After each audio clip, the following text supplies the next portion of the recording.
What's up, guys? I'm Chino. G the Chino, I'm Mike the Cholo. and welcome to another episode of the Chino and Cholo podcast, episode 5.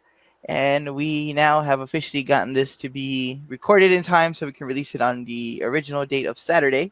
We are actually filming this right after the show while it's still fresh in everybody's minds. So, starting this week off, we'll kick it off with BTE first. So, BTE opens up with it opens up with Colt Cabana or Colt Nakazawa or Mike Cabana, however you want to call him. He has his botched surgery, so he runs into Matt Seidel. Yeah, Matt Seidel. yes. So he runs into him and Yep. he's like, Nakazawa, we have a match tonight because you almost broke my neck in the pay per view. And then Colt's like, no, it's me. And he's like, well, then tell me something that only I would know or you would know. So he tells him, I forget what he tells him. And he's like, okay, it is you. I see it. I get it. And then Colt walks off. And then Michael Nakazawa comes out with his G-string. And he's like, you want revenge on me because I almost broke your neck? And he's like, no, you were just wearing the headband and the stuff earlier. And he's like, yeah, I'm going to beat you up again. He's like, this time I'm going to make you smell my asshole and smell my balls. While he points to the G-string. And then he's like, okay, cool, we're going to fight. And that's the opening segment for BTE. Then it cues the intro video. Then from there, it cuts to John Silver and 4. No. Yeah. Or 5. The one with the wig. Five. Yep, 5. So it cuts to 5 there. And they're talking about that he's going to have to help him recruit since Reynolds is still chopping his dad's dick off and God knows where. So they decided that they're going to recruit Sammy because there's Sammy right there, and he says that John Silver is the kid with the hip lingo, and he's like, I'm 10 years older than you, and he's like, but I do know the lingo. So him and he's over there talking with Sammy, and every time that Five tries to He's intervene, like, what's up, fam? yeah, so they hit each other with the lingo, and then Five always messes it up. Like there's a part where he's like, "Drop it like it's hot, right? Am I right?" So then, Silver takes him to the side and keeps saying, "Shut the fuck up! Just shut the fuck up! Don't talk." He's like, "You're fucking this up." So then at the end, Sammy's like, "I would join your squad, but you hang out with this guy, and this guy's a fucking loser." If he wasn't there, I probably would say yes to joining the Dark Order. But since you're hanging out with that fucking loser, nah, I'm good. And walks off, um, which is hilarious. Then you cut to a part where I think it's Matt texting Tony Khan, telling him that he's sorry that he's super kicking everybody, but that they're going to go back to their old days, which cuts into a montage of them super kicking the kids and super kicking everybody from Ring of Honor and PWG, where they're super kicking the referees. So the super kick parties are back, as it seems. And he says pretty much like, get ready, and it's going to cost a lot of money. And that's where that one ends up and finishes there. Then it cuts to a random segment with Jurassic Express, where Luchasaurus is talking to, I think it's Ty Conti. And Yep. Marco stunts there, and he's like, "What can I get you a drink?" And she's like, "Oh, you're the bartender." And he's like, "No, I'm the bar manager." And then playing on last week's episode was Ortiz. Ortiz is like in the background creeping around, looking at Marco stunt pouring the drink because he's still confused that what happened to Dasha. And then what's her name? I thought Anna that Jay. wasn't that Eddie? Was it Kingston? I thought it was. I thought it was Ortiz. I really couldn't pay attention. Maybe it was Kingston. I really couldn't tell who it was. Kingston. I kept trying to see, but I couldn't tell on my little screen. It was hard to see. But yeah, then Anna Jay comes. He had a headband on, like They kind of am I- look the am same, I except lagging? Ortiz has the crazy hair. But yeah, Anna Jay comes and is like, "Why are you hanging out with these losers?" And she takes her away, and that's the end of the segment. It really didn't make much sense to me right now, but a lot of their segments don't. She calls Luchasaurus grandpa. No, that's right. Like, She's like, hang out with somebody Grandpa." your own age. That's right. She's like, somebody your own age. And then from there, it cuts to Brandon bringing in a new belt that's going to be on BTE. So it's the BT belt, and they're like, Brandon, wrestling has too many belts. We don't need anything new.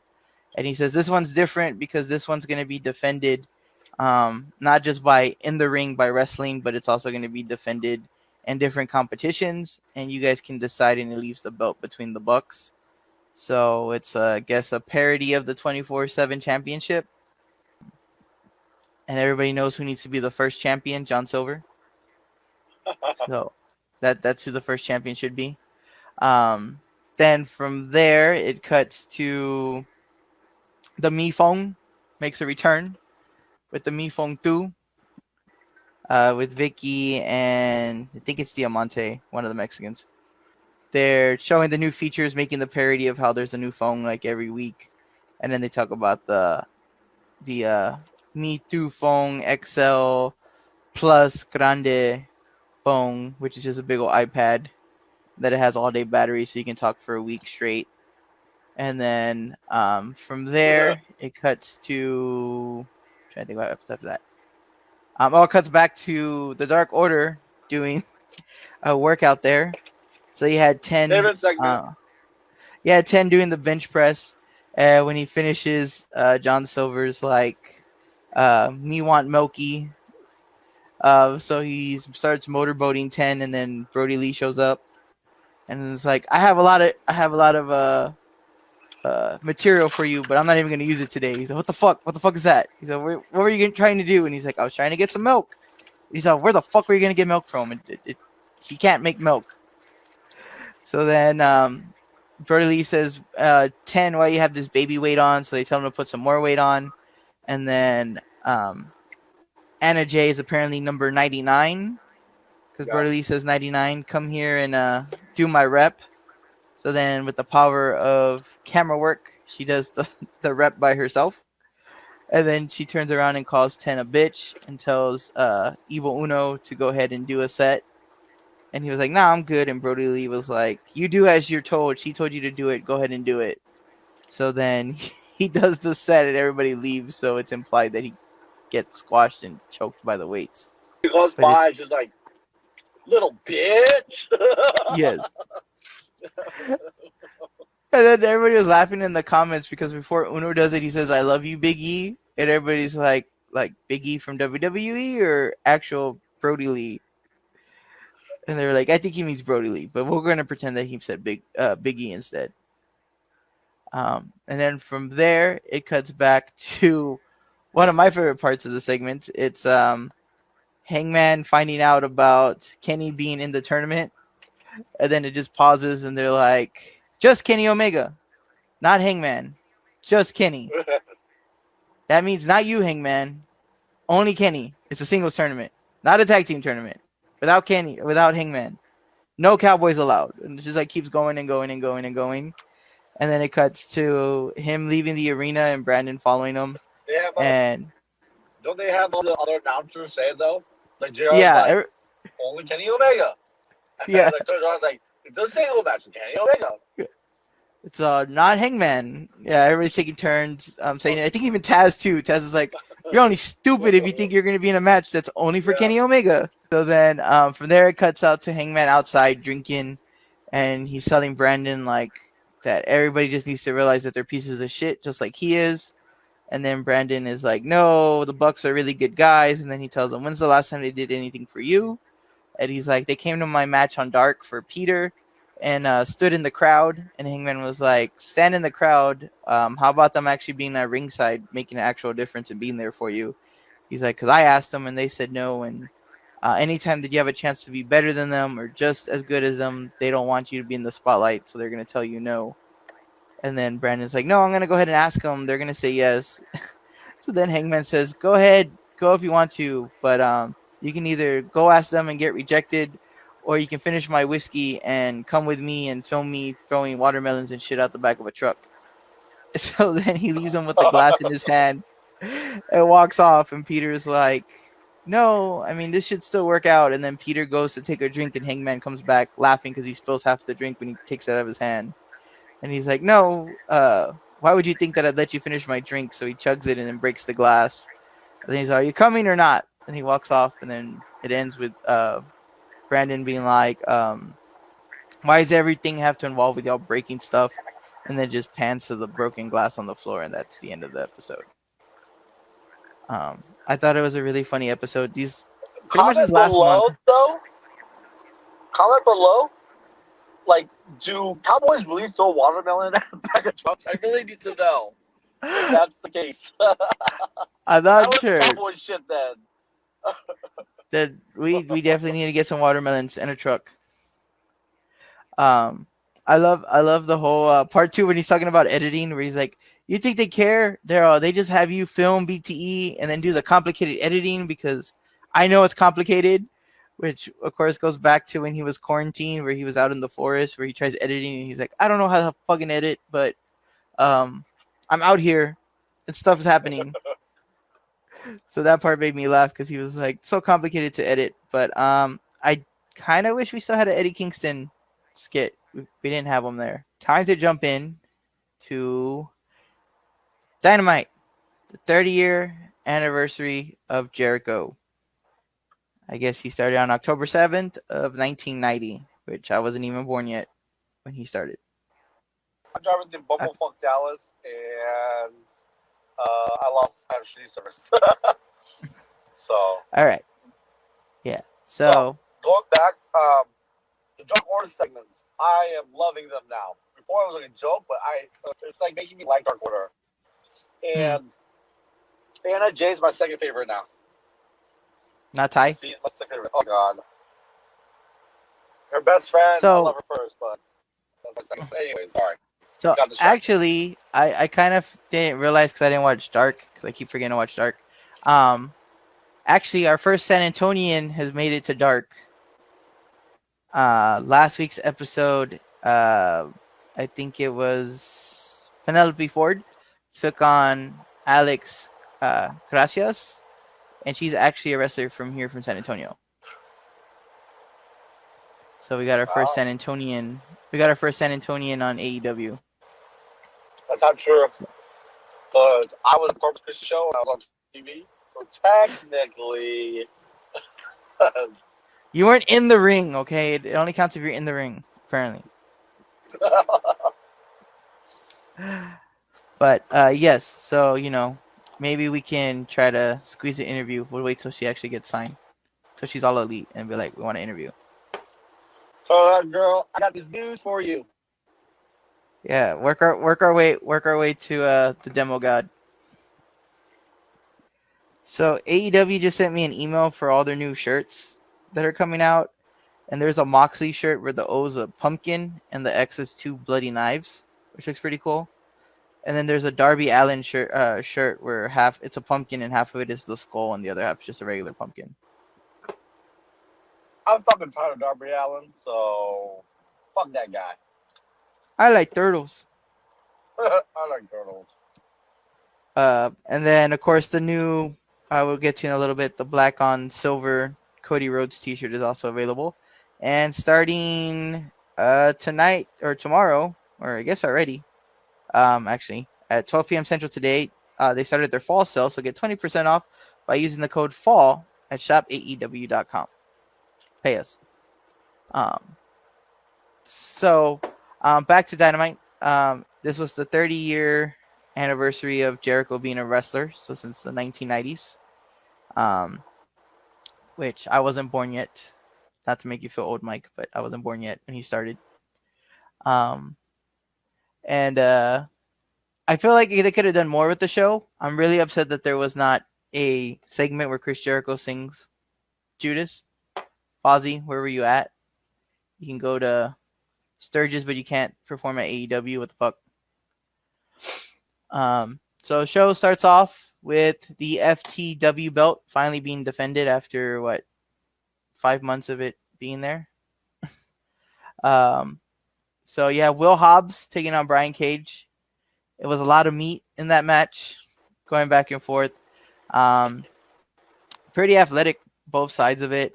Of course, Brian Cage gets the win at the end there after Hobbs misses the splash. And afterwards, because of course the boy Tony, why do I keep saying Tony? Ricky Starks is on commentary. Of course, Taz buttering him up since Dark last week. They've been butt buddies on commentary. So it continued there. So he gets in the ring and they're getting ready to beat up Hobbs before they Taz tells him you have two choices. You can either join Team Taz or get your ass beat by Team Taz, which then cues I'm a turtle. Um, you have Darby Allin the music hit and he comes out with his skateboard and he uses it like a shield to scare everybody away. And then Taz says, "You always keep interfering. You're gonna get what's yours," and that pretty much ends the segment. I think the match itself was a pretty good opener. Wasn't really expecting Hobbs to win, but it kind of would have been nice just to build the storyline that he took the title away from Cage. But overall, definitely a good opener. Okay, sorry, I was in the dead zone. Not good. Can we talk about the real fucking issue, or can we talk about the real thing though about that match? Yes. Why the fuck does Brian Cage's outfit make him look like a fucking annihilator? Yes, those green boots and the green. That shit was so fucking distracting. I will say this though, this match was a great match. Yes. I was expecting two fucking hoss battles, but they also had very athletic moves. I forgot that Brian Cage is super fucking athletic, and Will Hobbs too. But I was pretty shocked at how athletic this match was. But like they fixed it both up. But it was so fucking hard to just like concentrate on that match. All I could think about was a fucking now later every time I saw Brian Cage like run around. I was like, what the fuck? I wish they would have gave Will Hobbs the belt or had Darby Allin cheat so they would win the belt. So then it's like, oh, they won up them, now it's marked them. Now they really have a vendetta. I think the way they edited it was stupid. But, yes. you know, because there's nothing more like, oh, I took your belt, ha ha ha, I cheated. You know what I mean? But exactly. That's what I was thinking. And then I was thinking maybe I was like it'd be stupid to do it, but then I was thinking maybe they are gonna do a heel turn with Hobbs where he's gonna like attack Darby and then turn around and be like, "You didn't let me answer. I'm joining Team Taz," which would be stupid, but it would have been another way you could have gone with that too. If you weren't gonna put the title on him, but I think they should have put it on him. But then that's kind of the thing with this belt, since they keep hyping up that it has no recognition or anything. So it's like if somebody beats it, like, are they just gonna be like, "Nah, I don't want the belt no more. Here you go. Like, exactly. we're done." Like, what do you do with it? Like when he loses it, because at some point he needs to lose it. Just like Moxley says in his promo that we'll get into in a little bit later. But yeah, then from there we cut to our first commercial break. So before that, they do a video package to celebrate the 30 years of Jericho. You have Slash on there, you have Dennis Miller on there, you have Hiro Tanahashi, Bully Ray on there, and Ted Iving. It's funny because on my end, I didn't know there was a delay. So for me, Bully Ray didn't say anything. It just showed him like drinking. So I don't know if that's how the segment actually was, or if he actually said something. But it's funnier when he was just drinking and didn't say anything, because I was like, they were probably like, yeah, we can't afford you legally to say anything on AEW. You just gotta be quiet. He said something. I heard him. I think he said, I think if I'm correct, because like I said, I didn't realize there was a delay till after. I think he says, "Congrats, Jericho, just drinking a little bit of the bubbly," and then it cuts to him like chugging it. But like I said, I had no audio, so I didn't know. Then it cuts to a promo of Lance Archer doing a promo on Moxley, which they do initiate and recognize the battle that they had in New Japan during, I think it was the G1, where they had the Texas Death Match there, which they recognize in both segments. So I'm glad they put some continuity there. And not scared to mention like, oh yeah, they fought over there. Like it makes sense. The word on the street is that New Japan has a new president. And it's the old president that fucked over Kenny and the Young Bucks. So this new president, they're trying to work a deal out where they can work with each other now. So I think that's why, and I heard it's like really, really close. So I think that's why they're mentioning it. You know, if you remember when Kenny fought Tanahashi, he wanted to play his little video, Kenny's Quest, and they're like, no, like we don't want it, like it's like because it made like I guess New Japan look bad, and then when they realized when they put it on BTE, it was a whole bunch of views. They were like, oh, can we use it now? Yeah. You know what I mean? So it's like, it's like, nah, fuck you. Like, we already sent it out. But I like the fact. I hope they work with New Japan. I really do.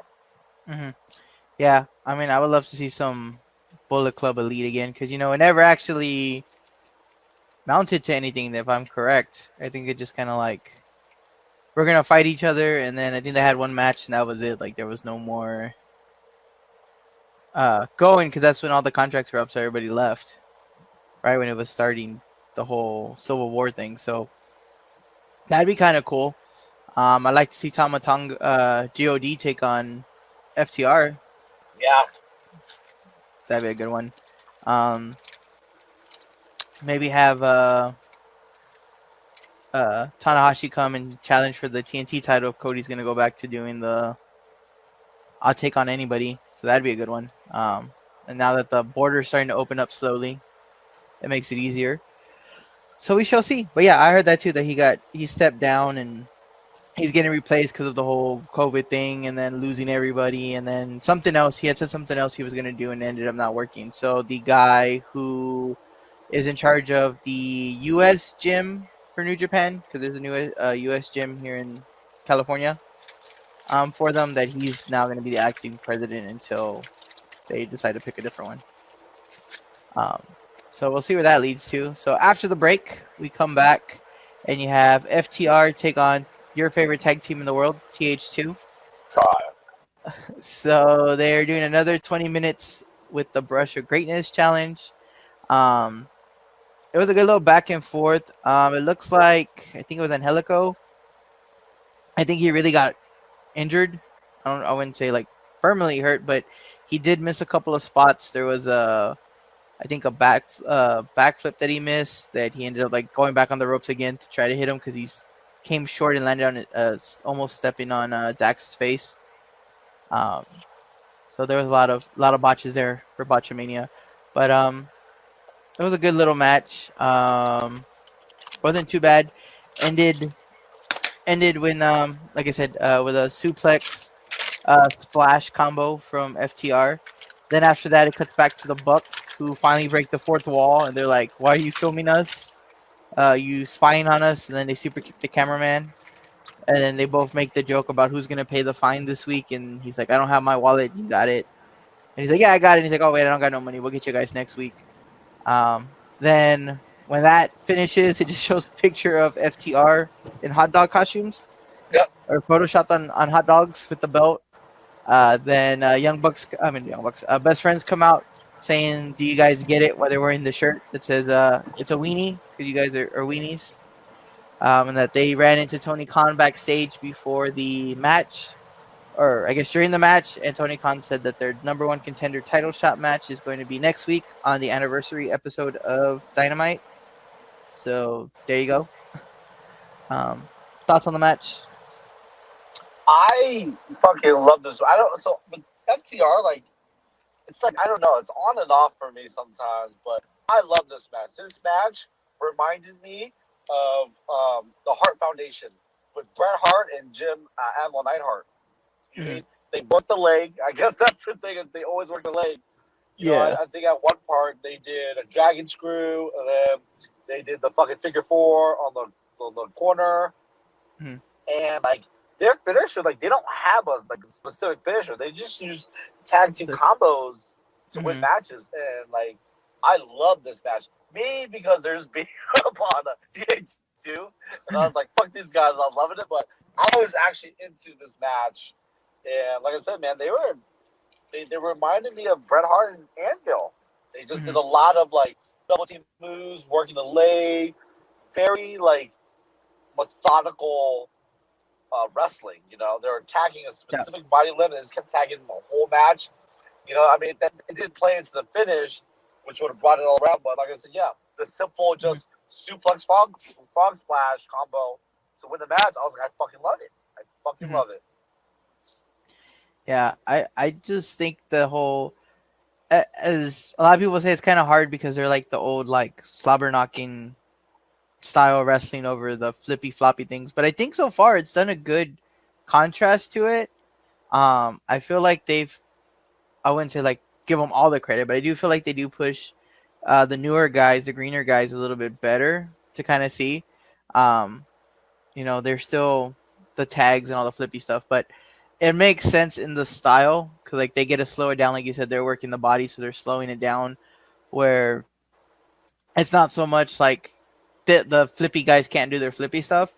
It's just they can let's get that in, but now we're gonna hurt you. So now you gotta learn how to work like you're actually hurt to kind of tie that in. So it's not really changing anything. It's just like there with the botch. Oh well, he missed this or he missed that. There. The one cool thing I did like from I think it was Angelico was when he went for a quick small package. He actually like kicked his legs up and like kind of like spider trapped Dax for the count. I thought that was pretty cool. Because they were bragging about how like flexible they both are and how they're all dark darlings, I guess is what we can call them now. The superstars on Dark. So of course after this match, it cut to another package for Chris Jericho. This time it had Shaq, Gene Simmons, Don Callis, which was of course one of Chris Jericho's closest friends, Lars, and DDP. And is it that one, the one that has Ultimo Dragon? Or was it, I think it might have been the next package. But I popped when I saw Ultimo Dragon. I was like, he's still alive? With him being all fat now. And I'm like, damn, time did not do well for you, sir. To who? The one to Ultimo Dragon. Wow. He's all fat now. The one person I'm surprised they didn't have, seeing how he's, working backstage for them, was Dean Malenko. Yes. That was the one person I was expecting to come out, and I was expecting him to reference the 1,000 holds and be like, it's 30 years and you're still not done with your 1,000 holds. But I guess because they don't have, like, the rights to the footage, but he at least could have mentioned it. He could have been like, are you still reading that list you started 30 years ago? And, everybody else would get the joke. But yeah, that's the one person I'm really surprised they didn't get on here for it. Because I don't know if Bret Hart did anything with them, but that would have been cool too, just because they're both Canadian. He worked at the dungeon. No, I was gonna say that's what I thought he did. Yeah, so it would have been cool to have Bret again, since you already spent money to get him to come out on the show. But I guess I had to save it for Greg the Valentine, which leads us to the next match, the match I was looking forward to. I kind of wish it would have been the main event, but seeing how it's Jericho's 30 years, I guess it makes sense that it doesn't. But you have the dog collar match. They've been hyping this up all the last 2 weeks as the most violent match, like if it's a Hell in a Cell match. I think WWE's done one recently. I think about a year or two ago. But yeah, they're hyping it up. I guess it's just where I'm not old enough to know, but they keep hyping up how Roddy Piper versus Greg the Valentine Hammer is the most famous dog collar match that's ever happened, and it's the most violent one out of all the ones that have happened, according to them. Nope. At least that's what they hyped up. There's only one. There's only one, and it was by accident, but it was Eddie Guerrero versus JBL when fucking Eddie bladed and he cut his fucking artery in his fucking forehead. But that was a strap match. And it's the same thing, though. Come on. It's the same thing. Collar match, strap match, the same goddamn thing.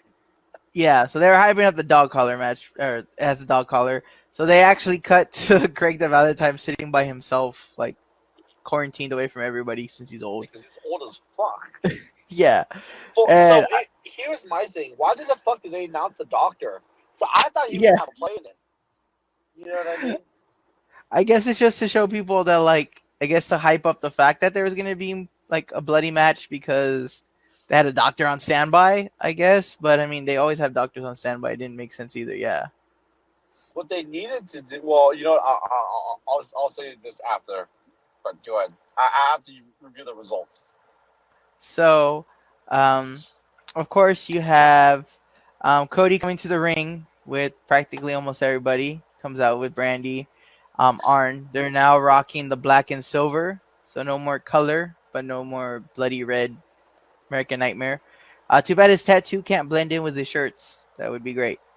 So then Brody Lee comes out with his minions. And John Silver stays by Brody's side with Anna Jay, and he stands on the ring, which I didn't get it at first, but after seeing that he ends up blading himself when Cody hits him with the chain, it makes sense to show off the danger of the chain. But yeah, Cody accidentally, or doesn't accidentally, he misses Brody Lee and hits him.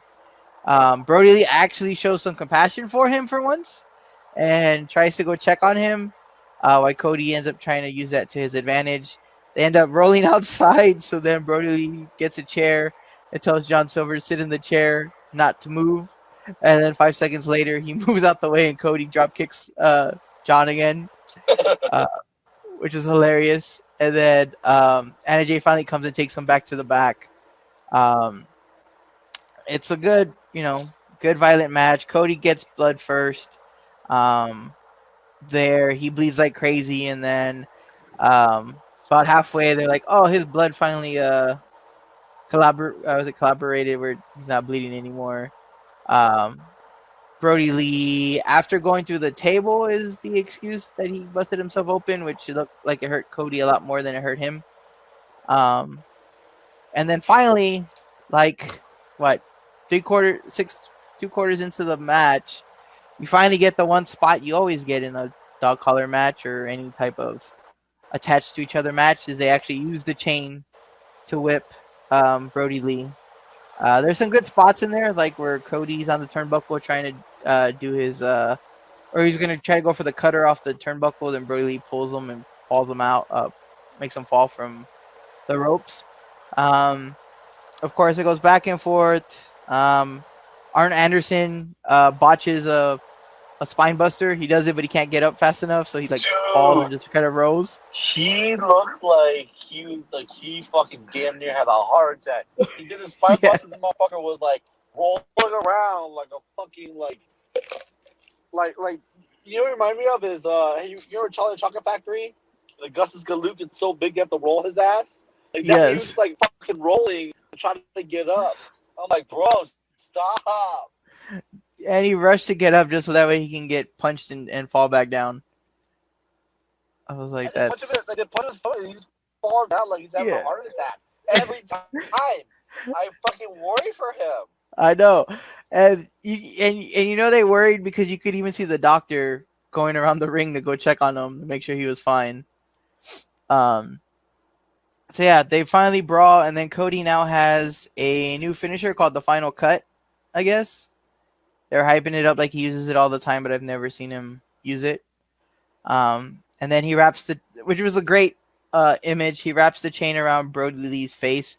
He starts by wrapping it around his mouth, and then he punches him, and then he starts by wrapping it around his nose, I think. And they show it a third time where it's wrapped around his eyes, so he has like 3 levels of chain pulling against his face. And then from there, he pins him 1, 2, 3, and now Cody Rhodes again is the new champion. So, I like the match. Did he do the Crossroads? Maybe he changed the name. Maybe he changed the name because they called it Final Cut, and that's what it says here in the notes that he beat him with the Final Cut. Because I think he does hit the Crossroads, and then he hits another thing, and they called it the Final Cut, and then that's...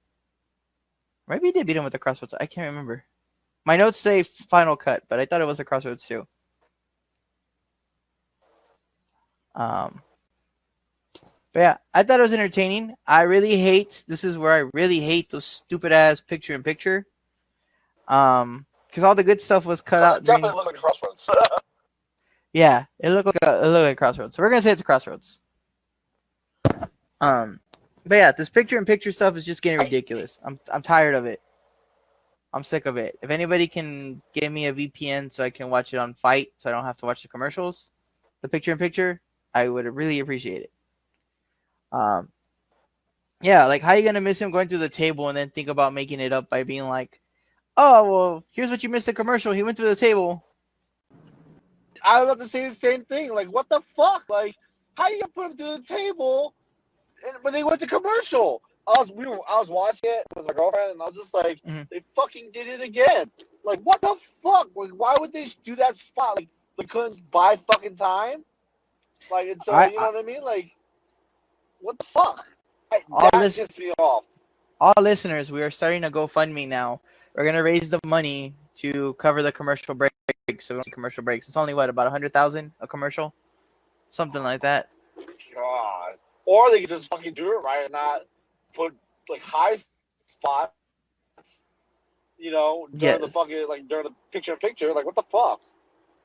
Like exactly. what they should have done was they should have fucking put it through the table and then showed the replay during the commercial.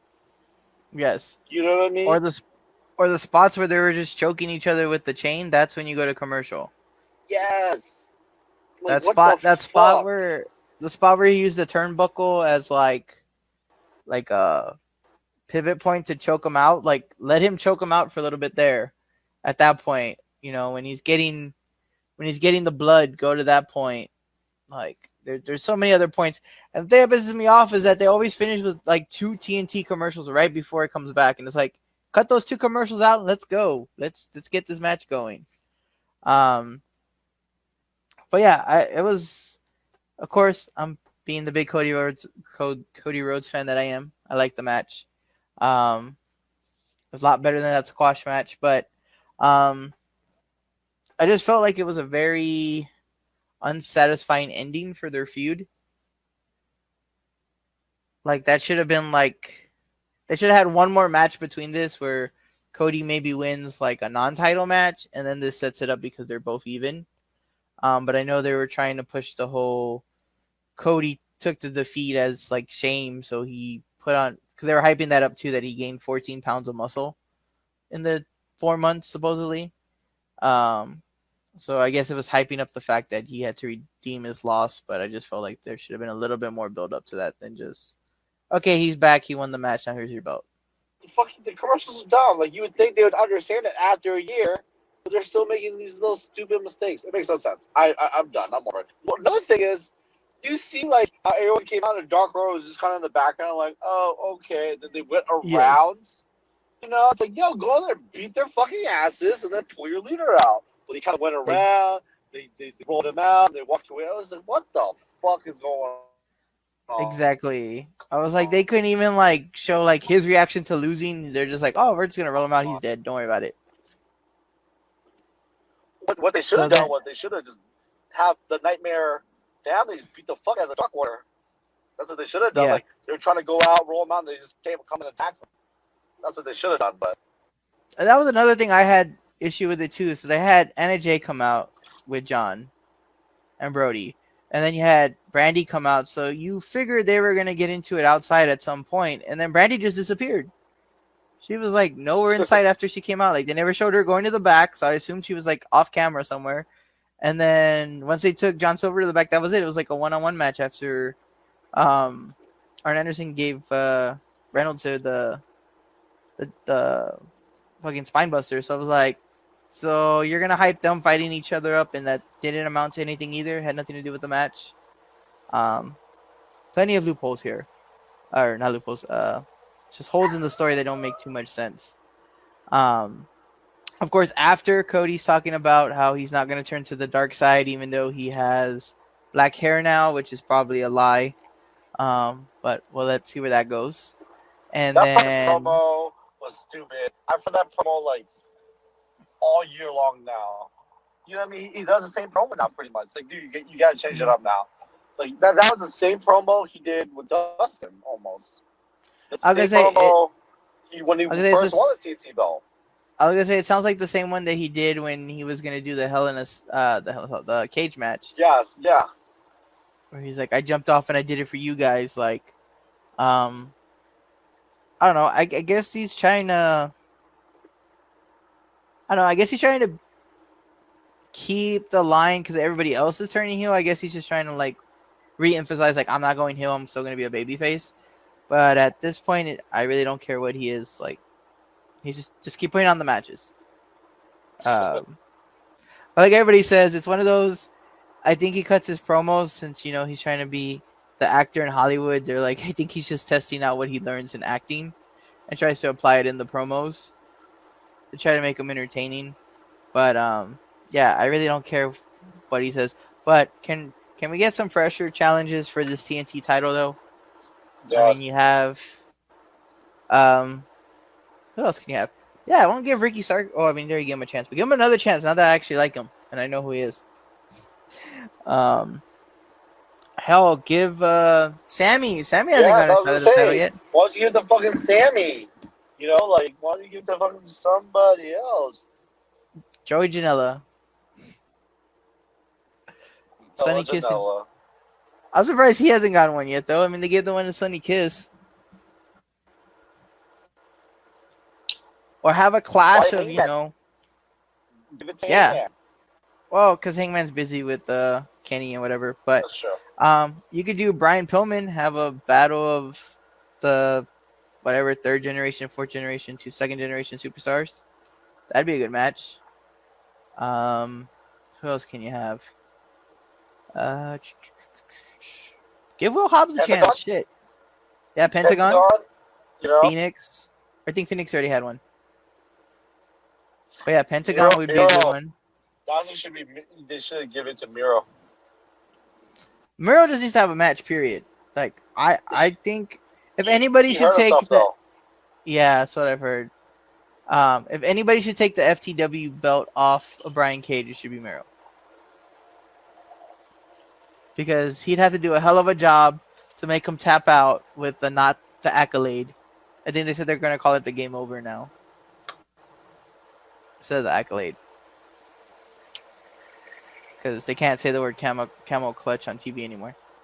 But yes, I would love to see Miro do something once he comes back. So then after this match, they announce the next competitors to the tournament, which include Hangman Page, Wardlord, and Colt Cabana, which is a weird.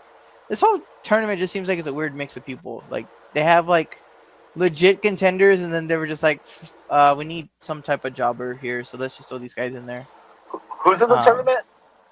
So it's Hangman, Uh-huh. Jungle Boy, Kenny, Ray Phoenix, Wardlord, and Colt Cabana. Did you? Are you gonna go to the Kenny promo? I love the Kenny promo. Yes. Kenny promo was one of my favorite parts of the show. I don't think we got to that yet. Now it's after. It's after this. Or did I miss it? Oh, Big Swole. Ugh. Yeah. After the AEW Dark match. Oh no, it wasn't the same thing. Yeah, right after they announced it, that's when they interviewed Kenny. Yeah, it was Big Swole versus that girl Serena or whatever. Deeb. See the Punk's bald head chick. Yes.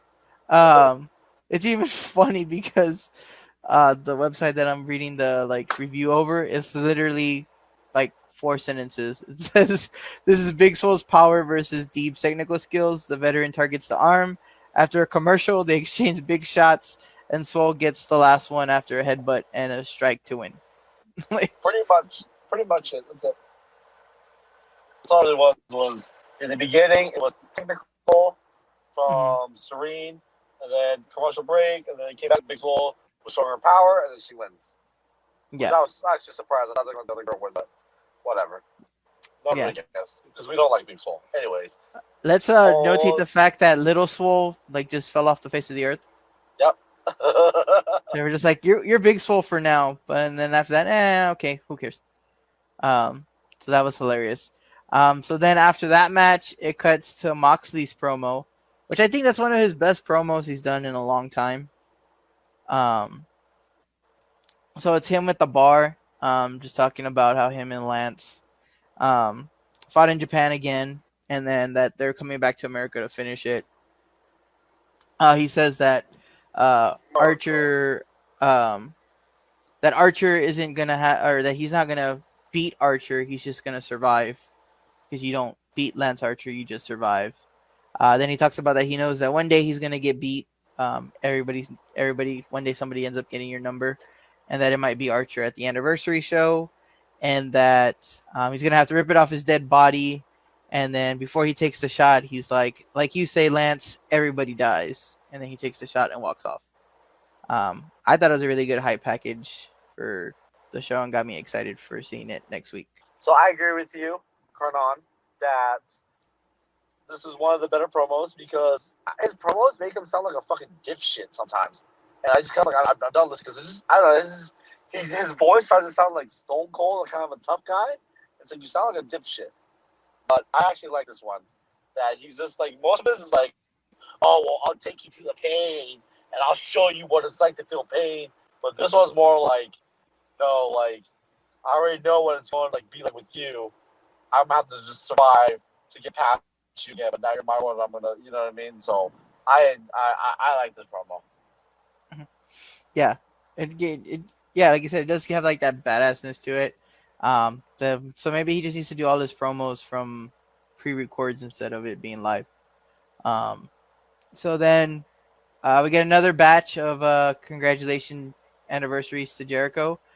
This time we have Lance Archer, Kevin Smith, Eli Roth, Steel Panther, Ultimo Dragon, Paul Stanley, and Gabriel Iglesias with Chavo Guerrero Jr., um, which was pretty a funny random combination together, but um, that's pretty funny.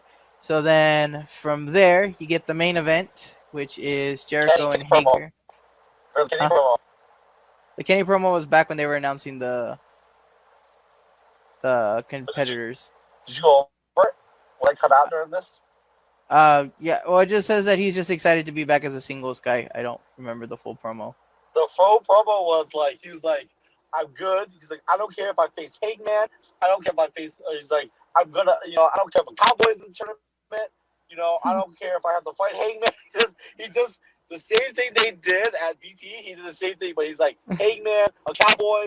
I don't know if I might face up my old tag partner. Like, I might face the tag guys this match. Anything could happen. Even if I face Hangman, it was funny as shit. He just literally just singled out Hangman, saying that if I face you, I don't care. I may face you, whatever. It's Mm-hmm. like, but he's pretty much like, I'm gonna win this. He's like, I can face Mm-hmm. Hangman, but I'm gonna win. I love it. Yeah. Do you think this is gonna be where he turns heel during the tournament? I think so. I think he may not so much turn heel per se, but I I think think it'll be he sweet. will. Yeah, I was gonna He say got a sweet there.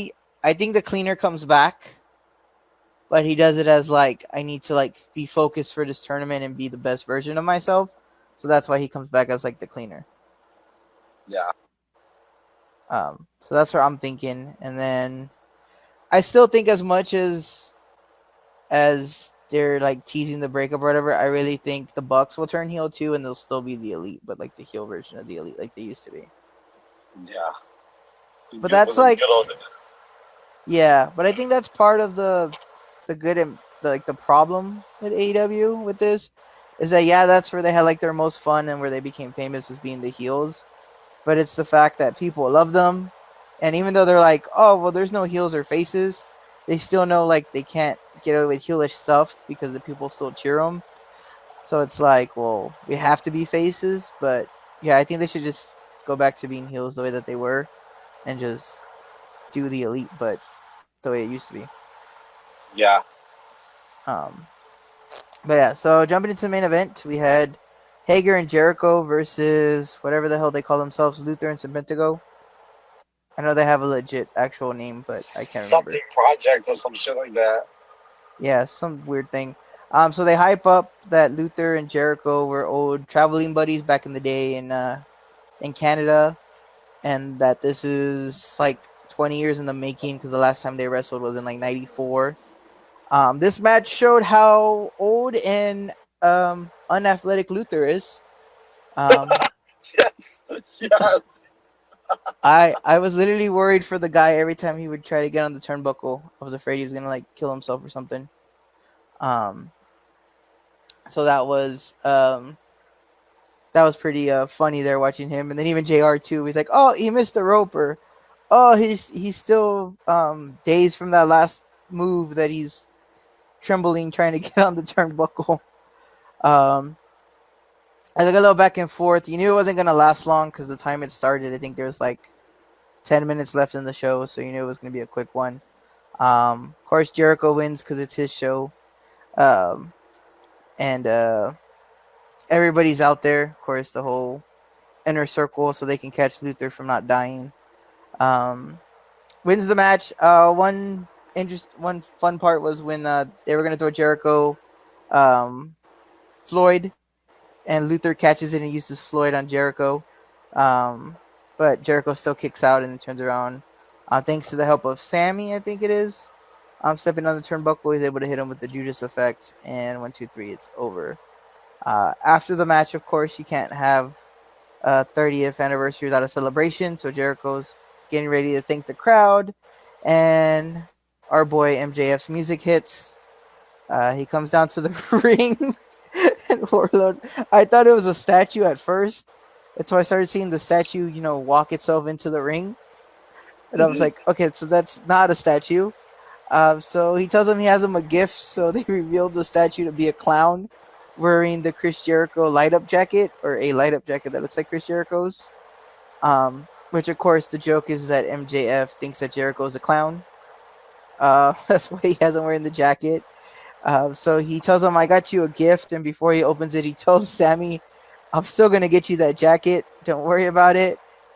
And then he was going to open the present for Jericho, but Jericho decides to open it himself.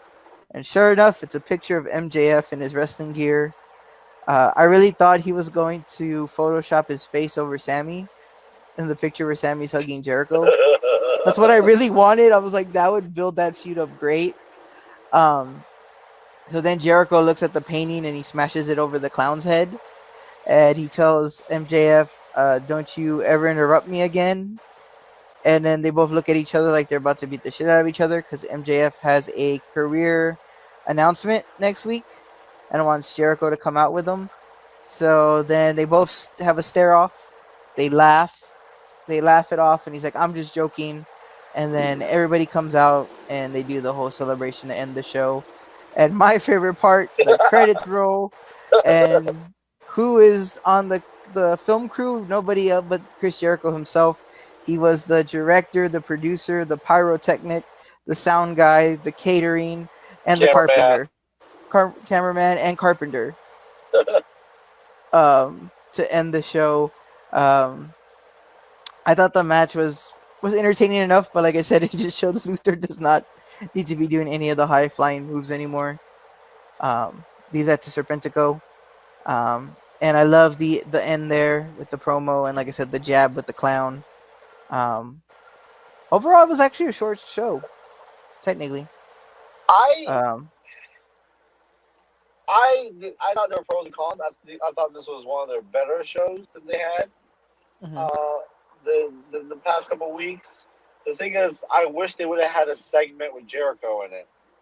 You know what Yes. I mean? They dedicated time for an actual segment. It just kind of like Stars Brother. Just like kind of like they rushed it. You know what I mean? So Hmm. I wish they actually had an actual segment.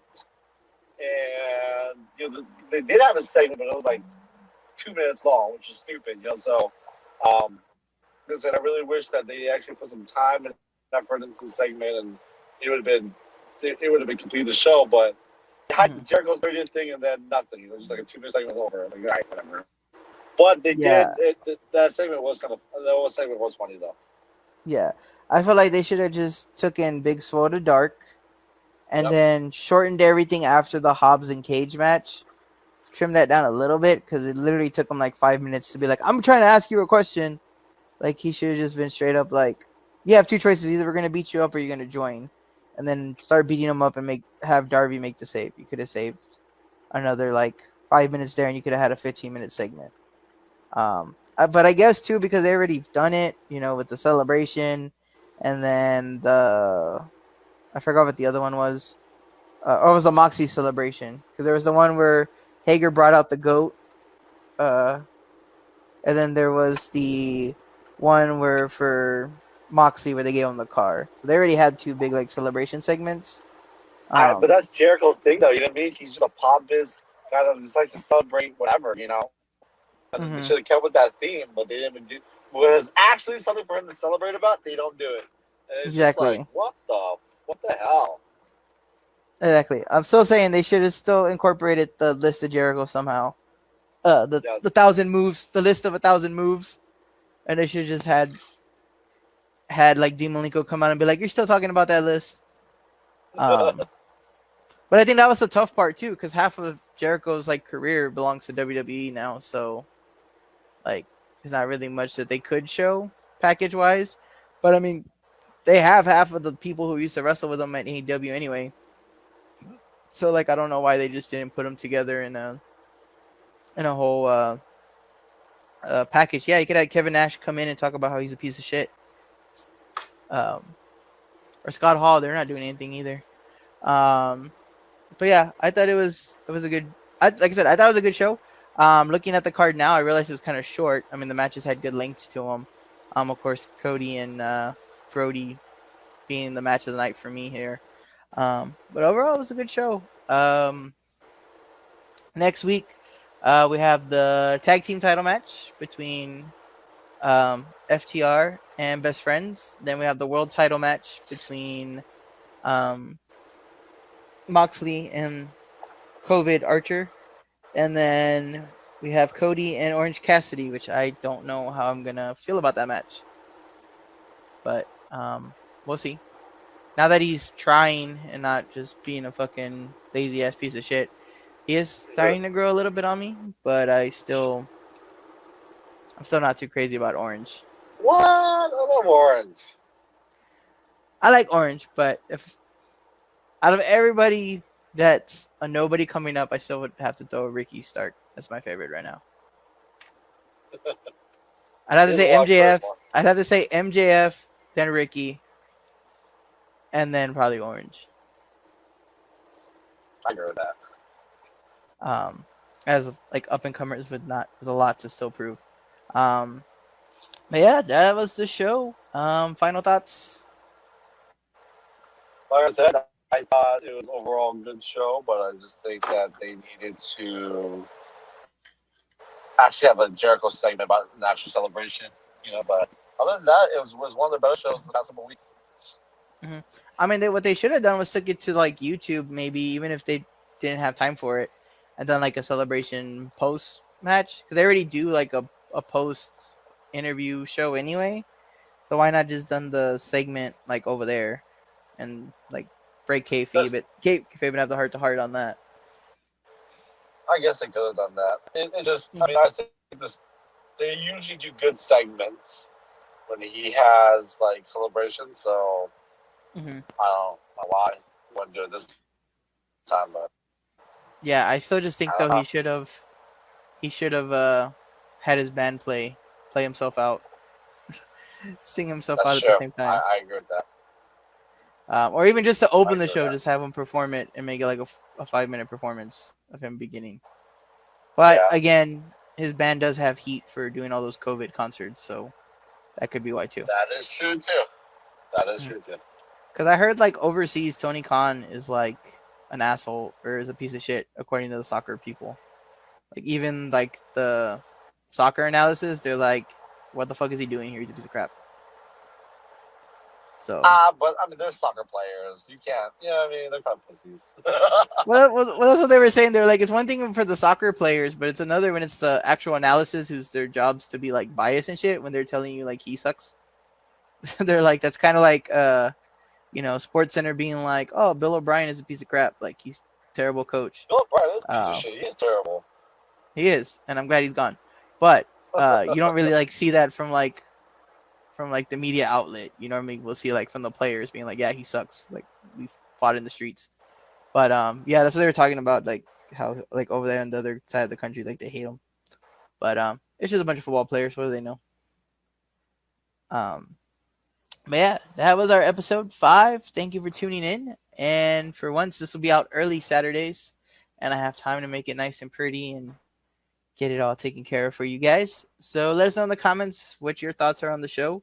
And for those people who do listen, thank you. We appreciate it. And we will see you guys next week. And like always, I'm G the Chino. I'm Mike the Cholo.